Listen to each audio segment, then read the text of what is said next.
Почитувани новинари, би сакал денес со Струмица да дадам една изјава со неколку поенти.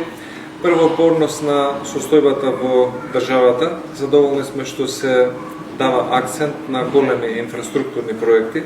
и гледаме дека тоа помага во растот на економијата, но исто така овие капитални проекти се трајна вредност за целата држава.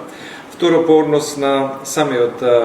крај во Југоисточна Македонија, мислам дека е битно да се напомене, имаше многу години со заостанати субвенции од 2021, 2022, 2023 година, кои што благодарение на доброто домаќинско буџетско работење, Министерството за земјоделие веќе сега ги пласира и се во рацете на оние кои што ги има заслужено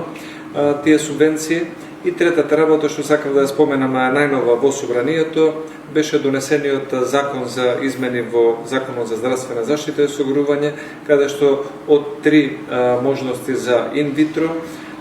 оплодување, сега државата веќе овозможува 6 такви можности, со што би сакале да придонесеме на оние луѓе кои што имаат одредени проблеми во оваа проблематика на родителство, да добијат повеќе шанси, повеќе надеж за остварување на својата цел. И на крајот да потенцирам дека тука во Струмица сме дојдени да оствариме и средби со повеќе граѓани во повеќе населби, за да можеме да добиеме различни проекти и идеи во очи на локалните избори. Гледаме дека има голема заинтересираност во рамките на ВМРО-ДПМН за локалните избори, но исто така нашето чувство е дека има и атмосфера во општината за промена на локалната власт и за доаѓање на чело на Струмица на поодговорни луѓе кои што ќе можат да работат во интерес на сите граѓани. Благодарам многу.